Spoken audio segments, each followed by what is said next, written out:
Hello welcome friends. ఈ వీడియోలో వచ్చేసి appeals and revision. So appeals and రివిజన్కి ముందర మనం డిఆర్టీ గురించి తెలుసుకుందాం. సో అది సింపుల్, ఒక 5 పేజెస్ ఉంటుంది.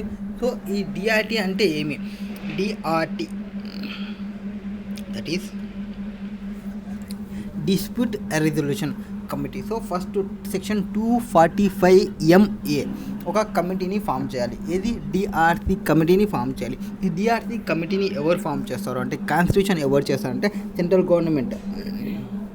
ఇక్కడ ఎవరు చూసుకుంటారో సెంట్రల్ గవర్నమెంట్ చూసుకుంటుంది. ఎందుకోసం అంటే to resolve disputes of specified persons or fulfil ఏమైనా స్పెసిఫైడ్ కండిషన్స్ ఉంటే who after dispute resolution in respect of disputes ఏమైనా అరైజ్ అయితే, అంటే స్పెసిఫిక్ ఆర్డర్లో ఆర్ వేరియేషన్స్ ఏమైనా అరైజ్ అయితే స్పెసిఫైడ్ పర్సన్కి సంబంధించి స్పెసిఫై ఆర్డర్స్ పైన స్పెసిఫిక్గా చూసుకోవడానికి డిస్ప్యూట్ రిజల్యూషన్. సో మనకేమి స్పెసిఫిక్ ఆర్డర్ ఒకటి అండ్ స్పెసిఫైడ్ పర్సన్స్ ఒకరు ఉంటారు. సో ఇప్పుడు ఫస్ట్ ఆఫ్ ఆల్ స్పెసిఫిక్ ఆర్డర్లో వేరియేషన్స్ అంటే స్పెసిఫిక్ ఆర్డర్ అంటే ఏమనేది తెలియాలి మీకు ఫస్ట్. సో స్పెసిఫిక్ ఆర్డర్ అంటే it means any order including draft ఆర్డర్స్ని కూడా మనం ఇంక్లూడ్ చేసుకోవాలి. ఇక్కడ ఏం చెప్తారంటే aggregate variations in order does not exceed 10 lakhs. So 10 lakhs లోపలనే ఉంటే మీరు డిఆర్సీకి దగ్గర వెళ్ళొచ్చు. అంటే నాకు ఒక ఆర్డర్ వచ్చింది, ఆ ఆర్డర్లో నాకు ఒక 5 lakhs వేరియేషన్ ఉంది. సో డిఆర్సీ దగ్గర వెళ్ళొచ్చు, డిస్ప్యూట్ రిజల్యూషన్ కమిటీ దగ్గర వెళ్ళొచ్చు, వీళ్ళు చూసుకుంటారు. నెక్స్ట్ ఆ స్పెసిఫిక్ ఆర్డర్లో ఇంకేం వస్తాయంటే కొన్ని రానివి ఏమంటే సెర్చ్ ఇనిషియేషన్ చేసినారు 132 కింద, are requisition under section 132A కింద సీజర్ ఉంది, ఆర్ 133A కింద మీకు సర్వే కండక్ట్ అవుతుంది, ఆర్ ఇంటిమేషన్స్ మీరు రిసీవ్ చేసుకున్నారు సెక్షన్ 90A కింద. ఆ కేసెస్లో ఈ సర్చ్ ఆర్డర్లో అంటే మనకి ఏ స్పెసిఫై ఆర్డర్ అని చెప్పినాం కదా, ఆ ఆర్డర్లో అన్ని ఆర్డర్స్ వస్తాయని చెప్పినాం, బట్ ఈ ఆర్డర్స్ని ఇంక్లూడ్ చేయకూడదు. అండ్ టోటల్ ఇన్కమ్ ఏదైతే మీరు రిటర్న్ ఆఫ్ ఇన్కమ్లో చూపించారో, ఫైల్ చేసిన రిటర్న్ ఆఫ్ ఇన్కమ్లో for such year does not exceed 50 lakhs. So 50 lakhs లోపలనే ఉంటేనే దాన్ని స్పెసిఫైడ్ ఆర్డర్ ఉంటుంది. సో స్పెసిఫైడ్ ఆర్డర్లో వేరియేషన్స్ ఉంటే మీరు పర్సన్ డిఆర్సీ దగ్గర పోవచ్చు. మీరు స్పెసిఫైడ్ పర్సన్ అయి ఉండాలి, అప్పుడే మీరు వెళ్తారు. స్పెసిఫైడ్ పర్సన్కి ముందర మీకు స్పెసిఫైడ్ కండిషన్స్ని ఉంటాయి, అండ్ స్పెసిఫైడ్ కండిషన్కి ముందర మీకు స్పెసిఫైడ్ పర్సన్ ఎవరనేది తెలియాలి. So specified persons conditions power to DRC specify. Okay, ఇక్కడ చూడండి. స్పెసిఫైడ్ పర్సన్ ఎవరు? Any person who fulfil specify condition. So ఈ కండిషన్ స్పెసిఫై కండిషన్ ఎవరైతే ఫుల్ఫిల్ చేస్తారో ఆ పర్సన్ మనం స్పెసిఫై పర్సన్ అంటాము.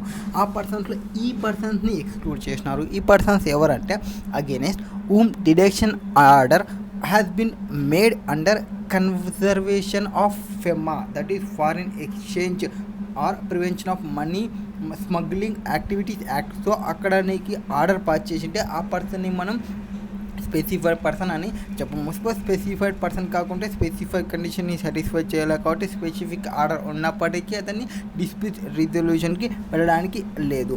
అండ్ వేరే అగైన్ ఏమైనా పర్సన్స్కి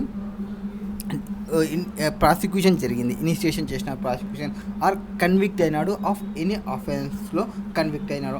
అఫెన్స్ ఇన్వాల్వ్ అయినప్పుడు అండర్ ఇండియన్ పెనల్ కోడ్లో కానీ ఆర్ ఇండియన్ పెనల్ కోడ్లో కానీ అన్లాఫుల్ యాక్టివిటీస్లో కానీ ఆ ప్రివెన్షన్ యాక్ట్ కానీ NDPS యాక్ట్లో కానీ ఆ ప్రివెన్షన్ ఆఫ్ బినామీ యాక్ట్ కానీ ప్రివెన్షన్ ఆఫ్ కరప్షన్ యాక్ట్ కానీ prevention of money laundering act కానీ. సో ఈ సెక్షన్స్ కన్విక్ట్ చేసిన పర్సన్ ఉంటారు కదా, ఆ పర్సన్ని మనం ఆ స్పెసిఫైడ్ పర్సన్లో ఇంక్లూడ్ చేయము. సో డిడక్షన్ ఆర్డర్ వచ్చిన పర్సన్ని కానీ ఎవరైతే అఫెన్స్ కన్విక్ట్ అయినారో ఈ రెస్పెక్టివ్ సెక్షన్స్లో ఆ పర్సన్ని మనం ఇంక్లూడ్ చేయము ఆ స్పెసిఫైడ్ పర్సన్లో. And against whom prosecution has been initiated by income tax authority under this act. So ఈ యాక్ట్లో అతనికి ప్రాసిక్యూషన్ ఇనిషియేట్ చేసినాం అనుకోండి, ఆ పర్సన్ని ఈ స్పెసిఫైడ్ పర్సన్లో ఇంక్లూడ్ చేయము.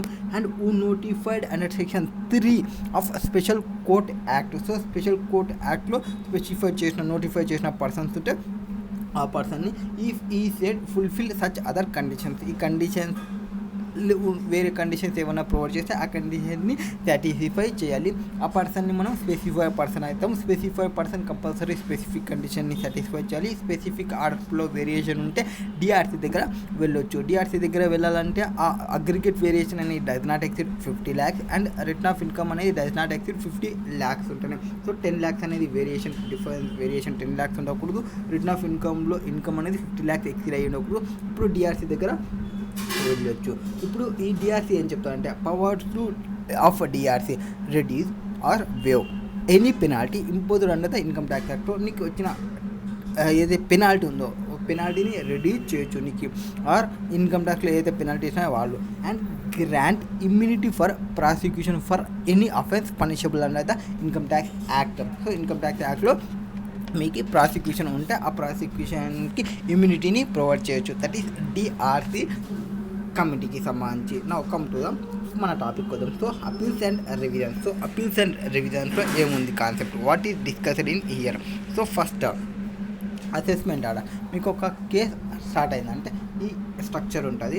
అసెస్మెంట్ ఆర్డర్ స్టార్ట్ అవుతాయి. అందులో ఫస్ట్ అపీల్ ఉంటుంది, సెకండ్ అపీల్ ఉంటుంది, అండ్ థర్డ్ అపీల్ ఉంటుంది, అండ్ ఫైనల్ అపీల్ ఉంటుంది. సో ఫస్ట్ అసెస్మెంట్ ఆర్డర్ వచ్చినప్పుడు ఫస్ట్ అపీల్ ఎవరు చూసుకుంటారు, కమిషనర్స్ అండ్ అపీల్స్ వాళ్ళు చూసుకుంటాం. అంటే సిఐటి అపీల్స్ అని చెప్తారు.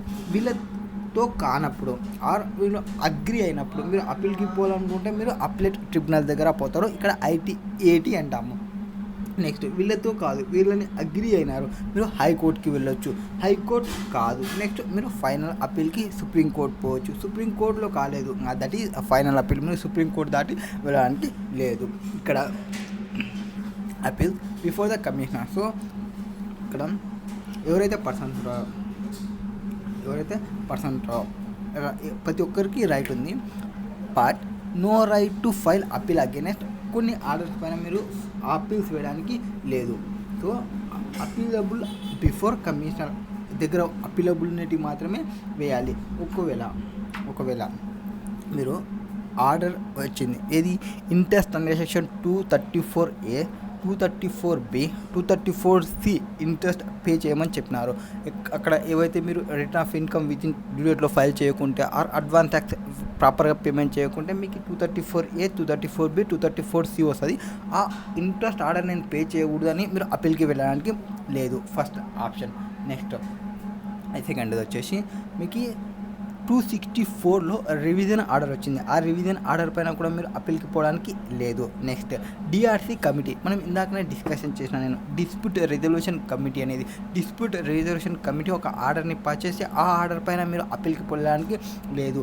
ఆర్ అడ్వాన్స్ రూలింగ్ అథారిటీ ఒకటి ఉంటుంది. ఆ అడ్వాన్స్ రూలింగ్ అథారిటీ ఇచ్చిన ఆర్డర్ పైన కూడా మీరు అప్పీల్కి పోవడానికి లేదు. సో 4 వాటిపైన మీరు అప్పీల్కి వెళ్ళడానికి లేదు. ఒకటి ఇంట్రెస్ట్ సంబంధించి, నెక్స్ట్ రివిజన్ ఆర్డర్స్కి సంబంధించి డిఆర్సి కమిటీ ఇచ్చిన దానికి, ఆర్ అడ్వాన్స్ రూలింగ్కి. డిఆర్సి అనేది ఆల్రెడీ డిస్కస్ చేస్తాం ఇంతకుముందే. Now come to the point. Section 246A start with appeals to CIT. So first start with CIT అపీల్స్తో స్టార్ట్ చేస్తాం. సో ఇక్కడ ఆర్డర్ అనేది అపీలబుల్ ఉండాలి కంపల్సరీగా. ఆర్డర్స్ అనేది అపీలబుల్ అనేది ఎప్పుడు అంటామంటే అది అసెస్మెంట్ ఆర్డర్ కానీ, ఆర్ రెక్టిఫికేషన్ ఆర్డర్ కానీ, ఆర్ ఇంటిమేషన్ ఆర్డర్ కానీ, or any other order of assessing officer. ఎవరు వేసి ఉండాలి? అసెసింగ్ ఆఫీసర్ వేసి ఉండాలి. ఈ 4 కేసులో ఆర్డర్ అనేది అపీలబుల్ ఉన్న ఆర్డర్స్కి మాత్రమే మీరు అప్పీల్కి వెళ్ళొచ్చు. ఇక్కడ ఎవరు ఫైల్ చేస్తారు? సో ఫస్ట్ ఇనిషియేట్ చేయాలనుకుంటే ఆ పర్సన్ ఎవరైతే ఇనిషియేట్ చేయాలనుకుంటారో ఆ పర్సనే ఇనిషియేట్ చేసుకుంటారు. సో అసెస్సీనే చేసుకుంటాడు.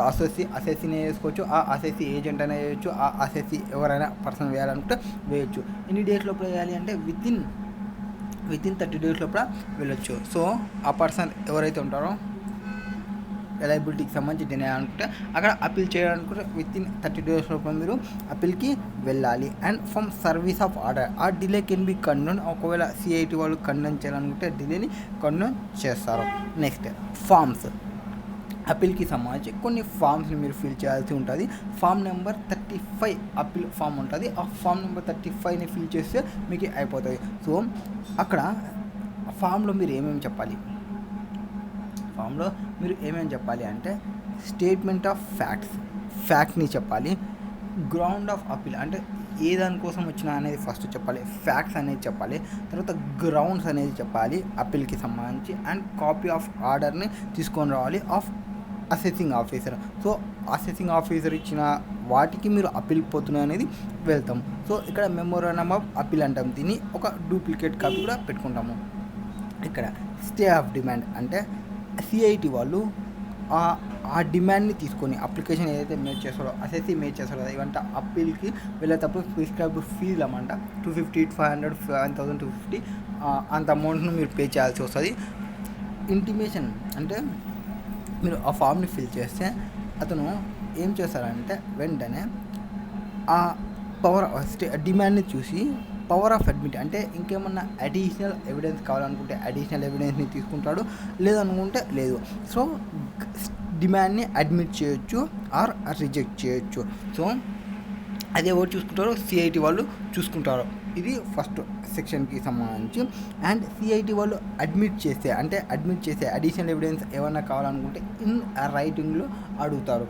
అండ్ వేరే కమిషనర్కి ఉన్న పవర్స్ ఇవి అప్పీల్కి సంబంధించి. అతను ఇంకేం పవర్స్ ఉంటాయంటే ఆ పర్సన్ అసెస్సి ప్రివెంట్ చేసినాడు కదా, ఏదైనా సఫిషియెంట్ కాస్ట్ ప్రొవైడ్ చేయాలనుకుంటే వాటిని ప్రొవైడ్ చేయమనొచ్చు.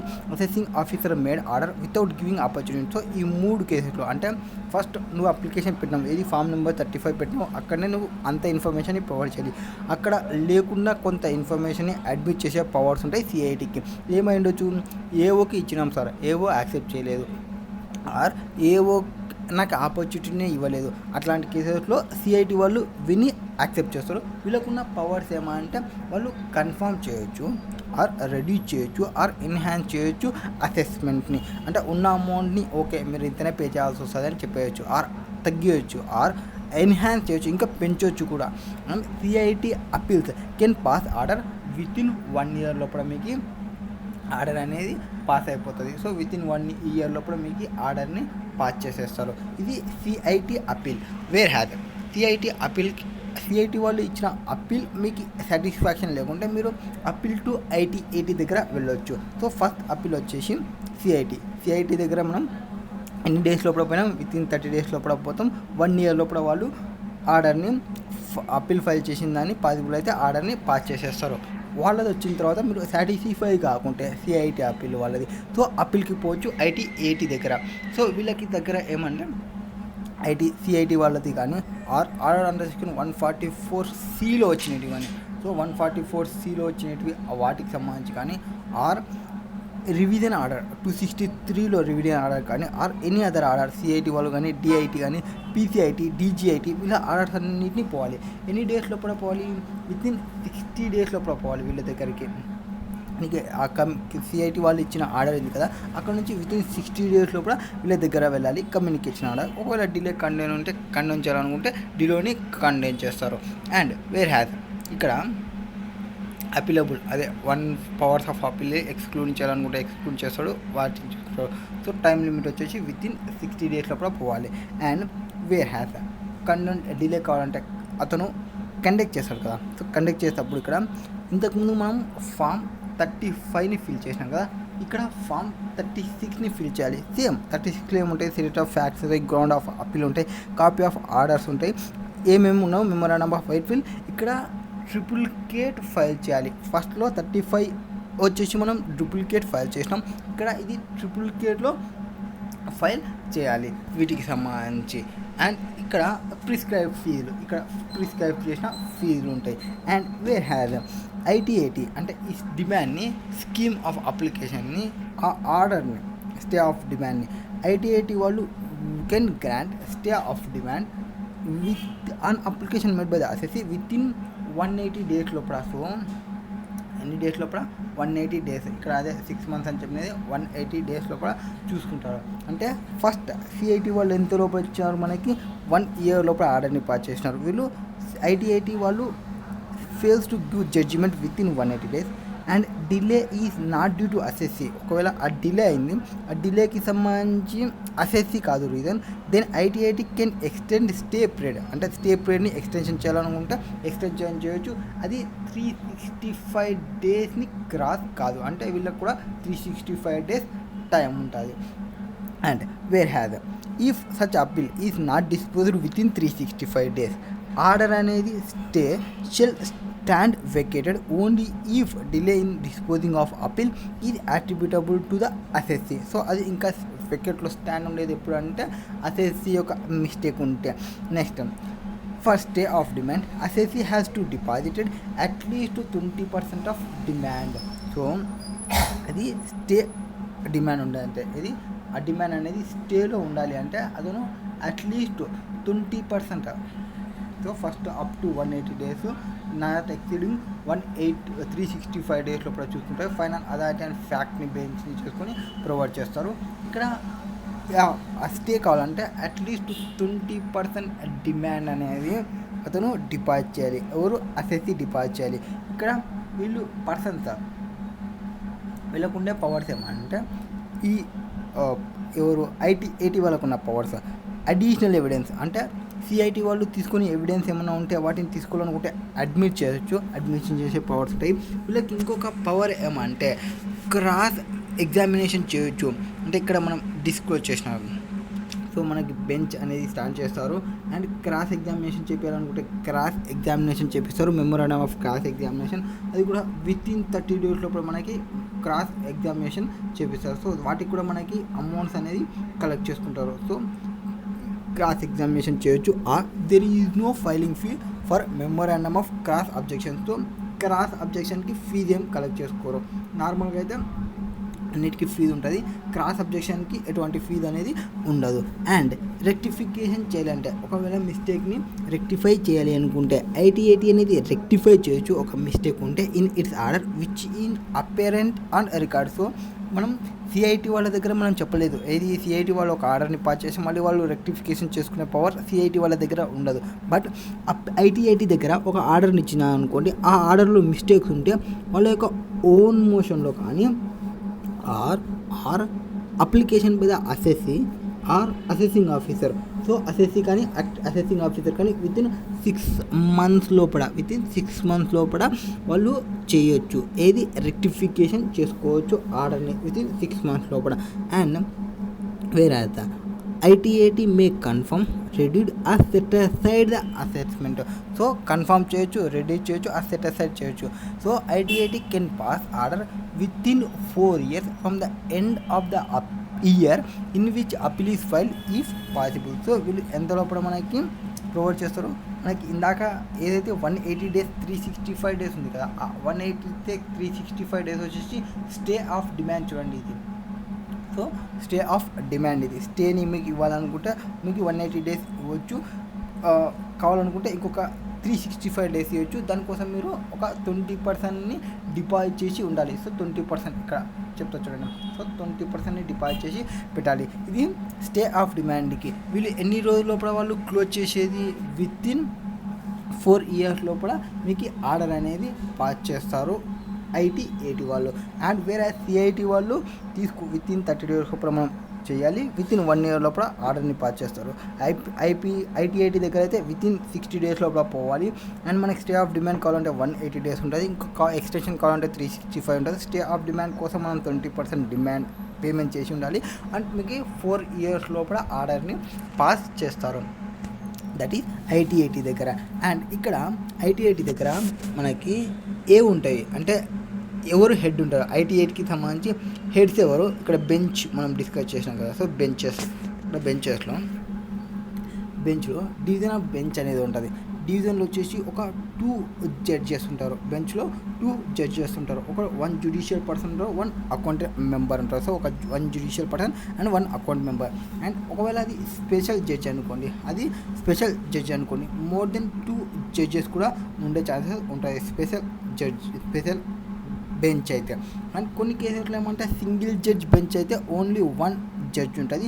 అది ఎప్పుడంటే అప్ టు 50 lakhs ఉంటే ఓన్లీ 1 judgeని ప్రొవైడ్ చేస్తారు. నార్మల్గా 2%, ఒకరు అకౌంట్ నాలెడ్జ్ ఉన్న వాళ్ళు, ఇంకొకరు జ్యుడిషియల్ నాలెడ్జ్. అది ఒకవేళ స్పెషల్ బెంచ్ అయితే మోర్ దెన్ 2% ఉంటారు.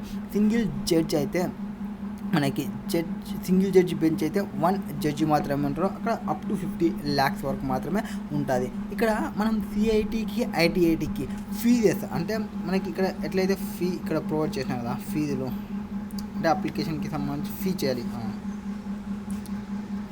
ఇక్కడనే చెప్తాను నేను ఫీజులు.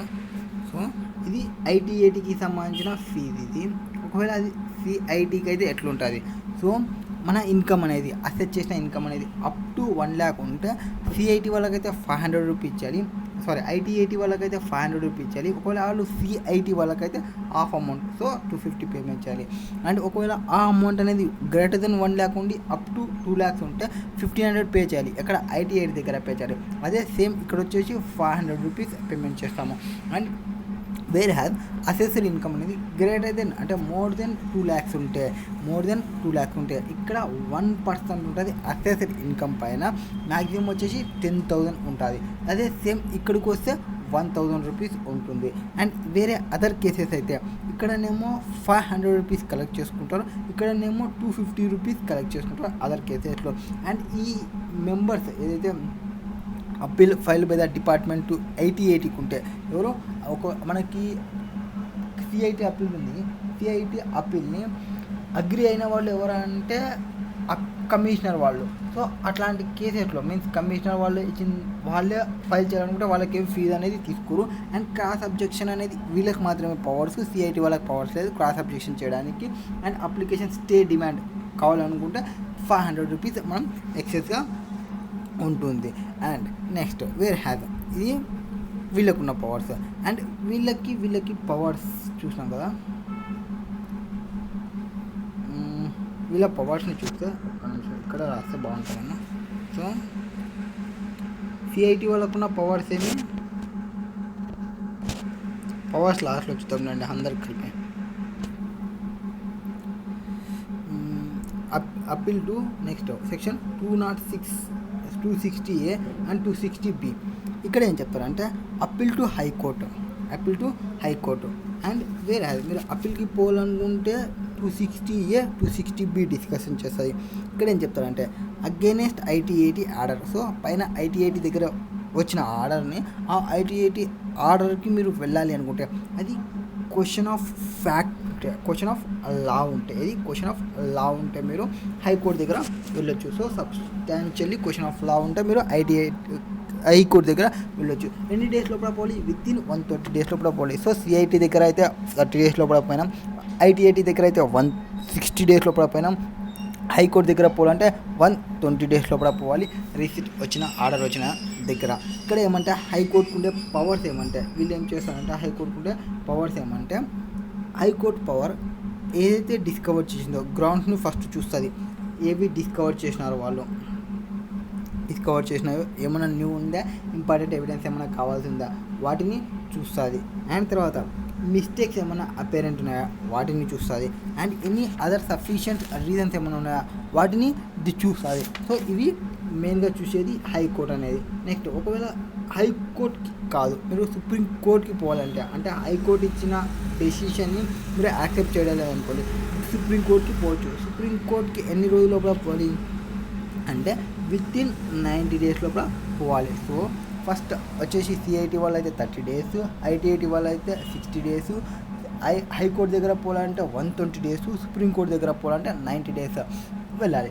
అండ్ అప్పీల్ అగైనెస్ట్ హైకోర్టు ఆర్డర్కి సంబంధించి ఇక్కడ సుప్రీంకోర్టుకి పవర్స్ ఏమంటే రివ్యూ చేసే పవర్స్ ఉంటాయి. ఈ హైకోర్టు ఇచ్చిన ఆర్డర్స్ని రివ్యూ చేసే పవర్స్ సుప్రీంకోర్టుకి ఉంటాయి.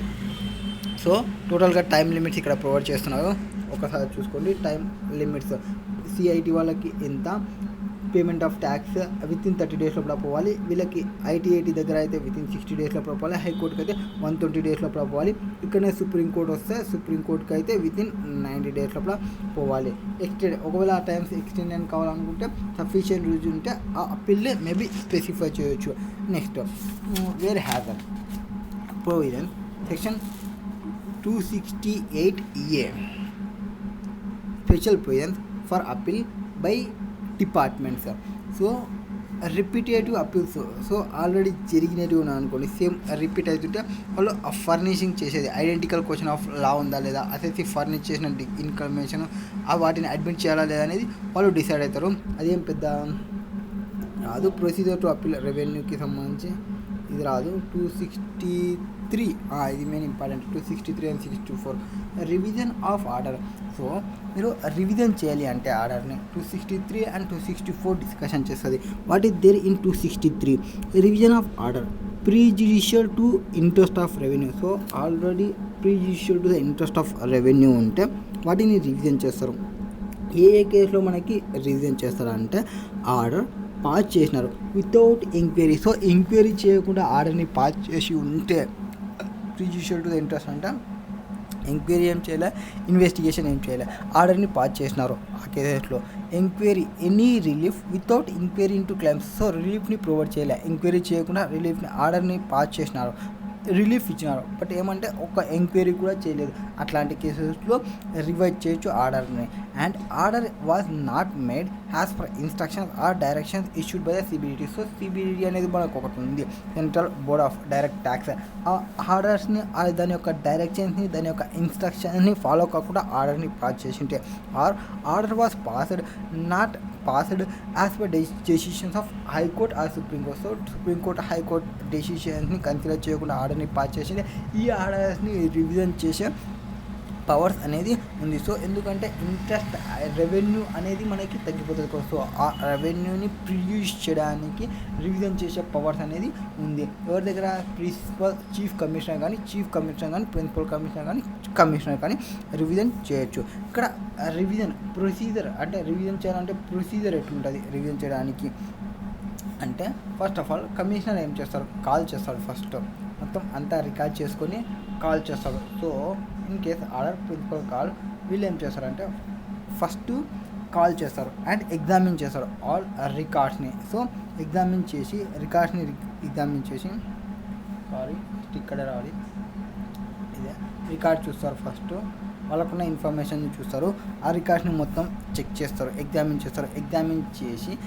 చేసిన తర్వాత ఫస్ట్ ఒక ఆపర్చునిటీ ఆఫ్ బీయింగ్ హెడ్ అనేది ప్రొవైడ్ చేస్తారు. So opportunity of being heard అనేది ప్రొవైడ్ చేసిన తర్వాత may be given to assessee before passing revision order. So revision order pass చేసే ముందు వాళ్ళు ప్రొవైడ్ చేస్తారు. వీళ్ళు ఎక్స్టెండ్ అయినా చేయొచ్చు, దాన్ని మోడిఫై అయినా చేయొచ్చు, ఆర్ క్యాన్సిల్ అయినా చేయొచ్చు, ఏమన్నా చేయొచ్చు. ఈ మొత్తం రివిజన్ ఆర్డర్ ఎన్ని రోజుల లోపల చేయాలి అంటే within 2 years from the end of the financial year in which assessing officer order was passed. So within 2 years లోపల రివిజన్ ఆర్డర్ అనేది పాస్ చేయాలి. ఆ ఇయర్ ఎండింగ్లో చూసుకుంటే ఫర్ ఎగ్జాంపుల్ నేను ఈరోజు ఒక అసెసింగ్ ఆర్డర్ ఒక ఆర్డర్ని పాస్ చేశాను అనుకోండి. ఈ ఇయర్కి ఎండింగ్ ఎప్పుడు నాకు 31st ఇక్కడ నుంచి నాకు 2 years టైం ఉంటుంది. ఈ 23 కాబట్టి నెక్స్ట్ 24 వస్తుంది కాబట్టి 26 వరకు టైం ఉంటుంది.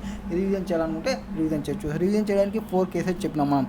ఎంక్వైరీ చేయకుండా ఇన్వెస్టిగేషన్ చేయకుండా ఆర్డర్ని పాస్ చేసి ఉంటే ఆర్డర్ రిలీఫ్ ఇచ్చినాము బట్ ఎంక్వైరీ చేయలేదు, ఆర్ ఇన్స్ట్రక్షన్ సిబిడిటీ డైరెక్షన్స్ని ఫాలో కాకుంటే, or high court or supreme court డెసిషన్ని ఫాలో కానప్పుడు రివిజన్ చేయొచ్చు. అండ్ ఇక్కడ డాక్టరైన్ ఆఫ్ పార్షియల్ మెజర్ అనేది ఒకటి వస్తుంది. డాక్టరైన్ ఆఫ్ పార్షియల్ మెజర్ అంటే ఏం చెప్తారంటే ఇక్కడ ఎవరైతే పర్సన్ ఉన్నారో ఆ పర్సన్ ఈ assessing officer order has been considered and decided to appeal. So అది అపీల్కి పోవాలనుకో matter which are subject to matter of appeal అవి రివైజ్ చేయడానికి లేదు. సో ఆల్రెడీ అది పెండింగ్లో ఉంది, ఆల్రెడీ మ్యాటర్ అనేది అప్పీల్కి పోతుంటే అప్పీల్లో ఉంటే ఆ ఆర్డర్ని రివైజ్ చేయడానికి లేదు, ఆ అదర్ మ్యాటర్స్ని రివైజ్ చేయొచ్చు. నెక్స్ట్ అది 263కి సంబంధించి రివిజన్ ఆఫ్ ఆర్డర్ని ఎప్పుడు రివిజన్ చేస్తారో prejudicial to the interest of revenue ఉన్నప్పుడు ఆర్డర్ని రివైజ్ చేయొచ్చు. Next doctrine of partial merger కూడా అప్లికబుల్ అవుతుంది. అది ఒకవేళ మ్యాటర్ సబ్జెక్ట్ టు అప్పీల్ అయితే రివిజన్ చేయకూడదు, అదర్ మ్యాటర్స్ని రివిజన్ చేయొచ్చు. Next section 264 revision of other orders. So other ఆర్డర్స్ని ఎప్పుడు రివిజన్ చేయొచ్చు? సో అదర్ ఆర్డర్స్ని కేస్ వెన్ అంటే మనం పైన 4 కేసెస్లో ఉన్నప్పుడు ఆర్డర్ని రివిజన్ చేయాలంటే 263 అంటే interest prejudicial to the interest of revenue, మన యొక్క రెవెన్యూ ప్రీజుడిషియల్ ఉంది, ఇంట్రెస్ట్ ఆఫ్ రెవెన్యూ ప్రీజుడిషియల్ ఉందన్నప్పుడే 263కి పోతాం. మిగతా అదర్ ఆర్డర్స్ అన్ని 264లో రివిజన్ చేస్తారు. That is case when other order has revised. ఇక్కడ ఎవరెవరు వస్తారు?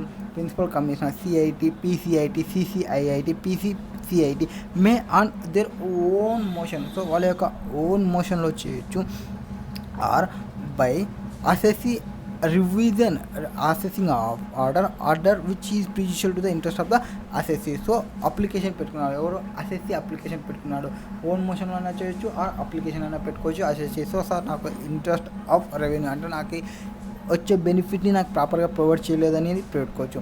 సో ఇక్కడ అప్పీల్ ఎవరికి పెట్టుకోవాలి, ప్రిన్సిపల్ ఎవరు పెట్టుకోవాలి అంటే assessee can either prefer to appeal CIT appeal వాళ్ళకి కానీ are commissioner for revision under section 264 కన్నా పోవచ్చు. సో అసెస్సీ అనేవాడు కంపల్సరీగా రివిజన్ అండర్ సెక్షన్ 264 పోవాలంటే only with in time limit to file CIT appeal has expire అయిపోయినాక అంటే మనకి 30 days ఎక్స్పైర్ అయిపోయిన తర్వాతనే వీళ్ళ దగ్గర రావాలి. సో అక్కడ 30 days ఎక్స్పైర్ అయిపోయింది అనుకోండి, సిఐటి అప్పీల్కి యాక్సెప్ట్ చేయలేకుంటారు. సో నీ రెవెన్యూ రాస్ అవుతుందని అసెస్సీ అనుకుంటే రివిజన్ ఆర్డర్కి పోవచ్చు 264 దగ్గర.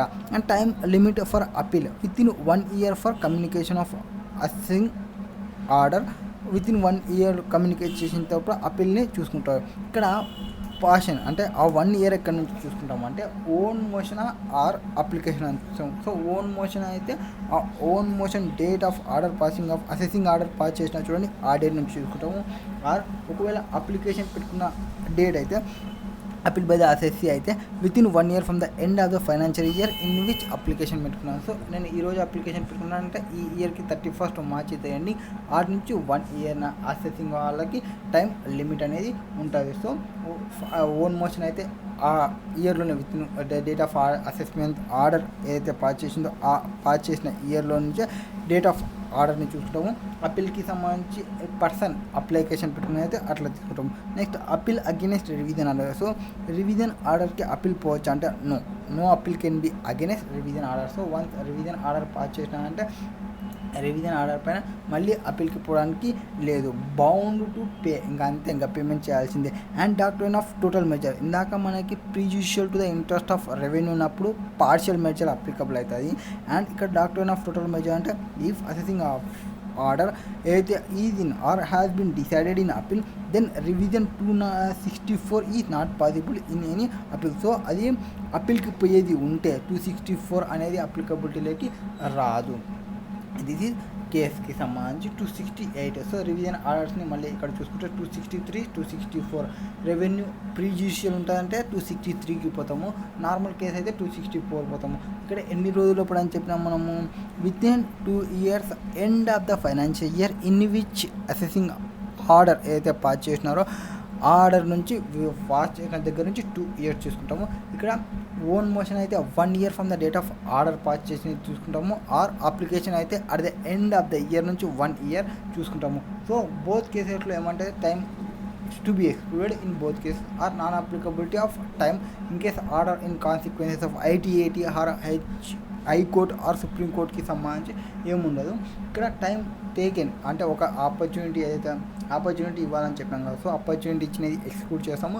పీరియడ్ విచ్ ప్రొసీడింగ్స్ ఈ stay on order in conjunction with ఉంటే ఎక్స్క్లూడ్ చేస్తాము. ఇది అప్పీల్స్ అండ్ రివిజన్కి సంబంధించి. నెక్స్ట్ ఫేస్లెస్ రివిజన్, అదంతా ఫేస్లెస్ అంతా ఒక కాన్సెప్ట్ని తర్వాత చూద్దాం రండి.